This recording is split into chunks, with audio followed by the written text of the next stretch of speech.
All right, your next comedian, we had to break him out of the hospital for this gig. You can check his Facebook, I'm not lying. Michael O'Connell, coming up to the stage now, is one of my favorite guys to travel with, and not just because we get to park wherever the fuck we want. Though I will admit that is nice. There's a weird thing when you hang out with a dude in a wheelchair where people give you this strange sort of credit, like you're some sort of nice civil servant or something, you know? It's like, shit, I hang out with him because he's funny and he's got cigars, but if you want to give me credit, I'll take it. All right. Please welcome to the stage the very funny, my good friend Michael O'Connell.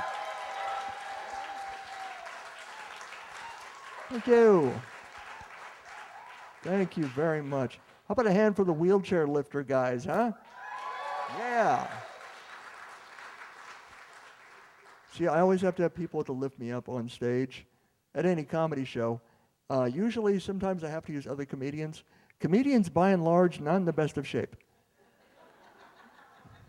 Gets a little bit dangerous, so I appreciate those guys tonight. So yes, my name is Michael O'Connell. I'll be your wheelchair comedian this evening. I use the term wheelchair comedian when people ask what it is I do for a living. Because frankly, I've just gotten tired of people snickering when I tell them I'm a stand-up comedian.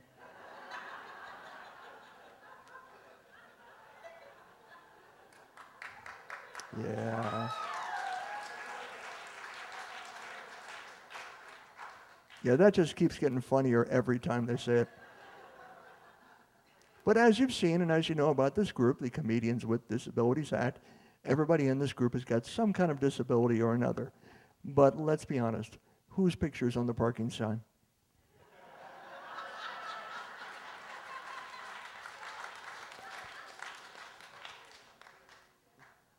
Not trying to brag.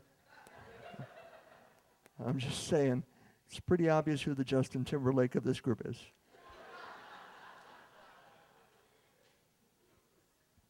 Because there is a food chain in the disability world. I don't know if you knew that. Some people don't. It goes wheelchairs, blindness, whatever the hell's wrong with Gary Busey. Nobody knows. I have muscular dystrophy, by the way, which is really the best dystrophy for your money, in my opinion. That's the reason I'm in the wheelchair. Some people are curious. Some people are like, yeah, we don't care. This isn't VH1 behind the wheelchair. We don't need the backstory. Just tell us some jokes. You probably know muscular dystrophy best from our telethon. Comes out around Labor Day, the Jerry Lewis telethon.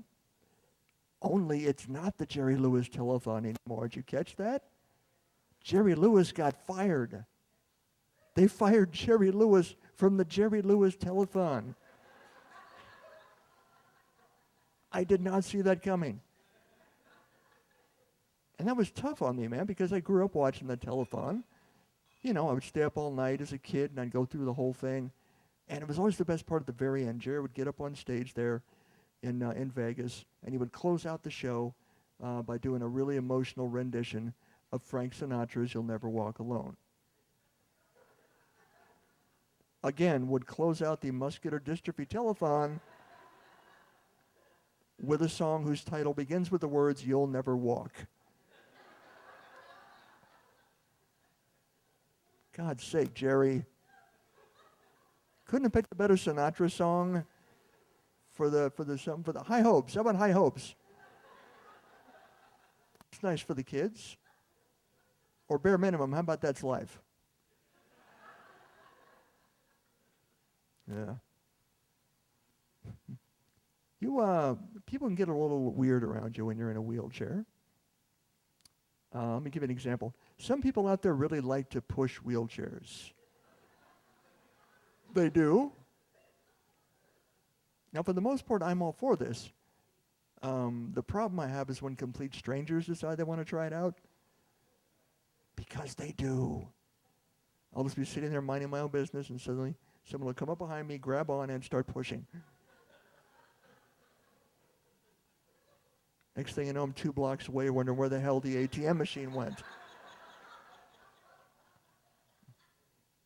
Okay, A, I am not a shopping cart.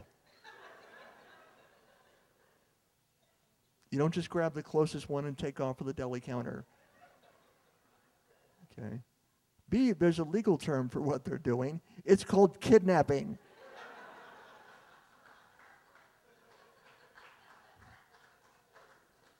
Anytime you take someone somewhere they don't want to go against their wishes, that's grounds to issue an Amber Alert. Or whatever they call it for grown men in wheelchairs. Stephen Hawking alert. I don't know what you call it. There should be a name for it. So let me maybe give you guys some help with this so you can avoid this problem with your four-wheeled friends in the world out there. And forgive me for this, I'm sorry, but I want you to think of the handles on the back of a wheelchair as breasts. No, stay with me. In that, you need to adhere to a similar set of rules. Okay? Rule number 1, if you don't know the person they're attached to, probably shouldn't be touching them in the first place.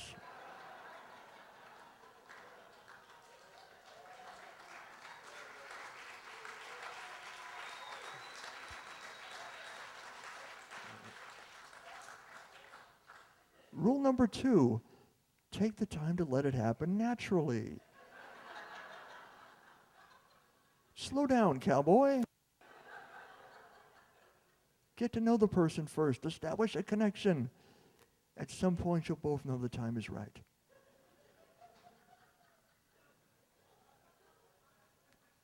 And rule number 3, this is going to end up with me getting manhandled anyway. Can you at least buy me a drink first?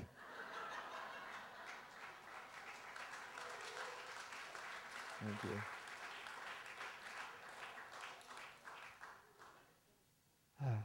No, that wheelchair pushing thing, it's a little extreme, it's a little weird, but the people involved, their heart is in the right place.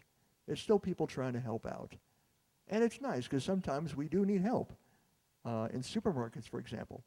If you're in a wheelchair, every single food item or package you want is going to be on the top shelf, guaranteed. Only thing you're going to be able to reach is like tampons and matzo balls.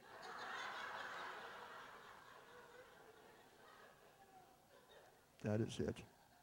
Now, they have store employees to help you out with this kind of thing in theory, but I've never really been comfortable with that.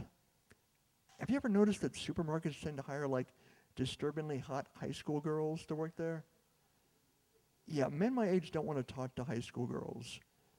Since Dateline NBC, we don't want to be in the same building with high school girls. Just in case Chris Hansen is hiding in the frozen food section. We don't. See, employees of businesses can be helpful, but sometimes when you're in a chair, they can be a little condescending, maybe. Like, I was in this place the other day, and this girl was like, "Is there anything else I can do to help you? Are you sure? Because you shouldn't be embarrassed to ask for help. We all need help sometimes, don't we?" I was like, "Lady, can you please just finish the damn lap dance? I got Sharks tickets tonight."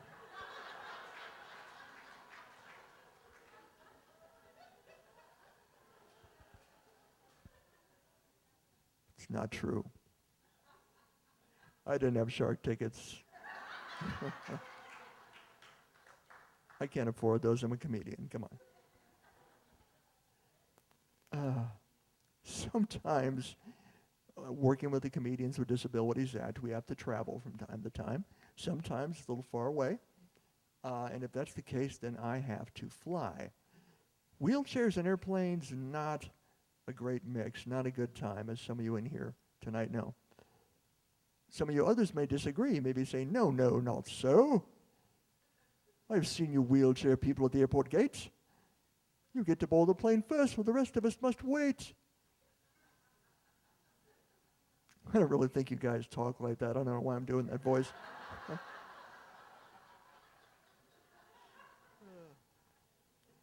But it's true, we do get to board the plane first. For me, though, that's kind of like being first person in line on free colonoscopy day. Yeah. Going first is not really a perk, so. But we do have to do that. I have to do that because this wheelchair does not fit down the aisle of an aircraft. So I have to get seated in those first couple of rows. Now that's great if it's the origin point of a flight and those are empty. But if it's a continuing flight and there's people already filled into those, I have to sit further back in the plane. And to use that, I have to use something called the aisle chair. Yeah, some of you in here know what I'm talking about with the aisle chair. Good Lord. For those of you who don't, let me break it down for you. Aisle chair is a chair, and I use the term loosely, about as wide as a skateboard. It's basically like a Tetris-shaped metal plank with little roller skate wheels on the bottom of it. And what they do is they put me in this thing, and they strap my legs together so I don't fall off. And then they strap my arms together so my elbows don't hit people on the way by. And then they strap my back to the back of the thing, basically leaving me trussed up like Hannibal Lecter without the face mask.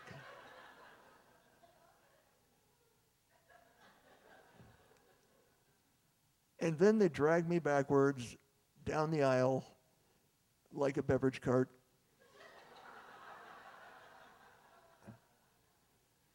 Now, this is all kind of awkward and humiliating just on its own. But the last time I flew, they got me all the way back to my row, and who had to be seated there all alone? Gorgeous young brunette, beautiful girl. Now, we've all flown before. What are the chances of actually getting seated next to someone attractive? Never happens. Never happens. I usually get sort of like the hairy Eastern European woman with the screaming baby. Baby's already got a mustache. Almost as thick as his mother's. Or the portly gentleman who smells of pork rinds and loneliness, who has the least interesting life story ever, and yet has been commanded by God to share it with the world. I never get the hot girl. And the one time I finally do, dragged down the aisle, chained to some kind of dominatrix Bowflex. There's just no way to look cool after that. Now, to the girl's credit, though, she took it in stride. She did okay. She saw me, and she looked over, and she said hi. So I looked over at her. I said, "Hello, Clarice." Thank you, everyone, for being here tonight. My name is Michael O'Connell. Enjoy the rest of the show.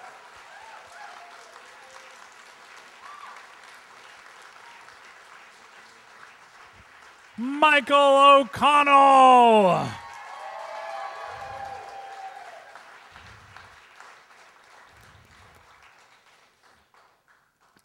Good stuff. Give one more hand for the wheelchair lifters.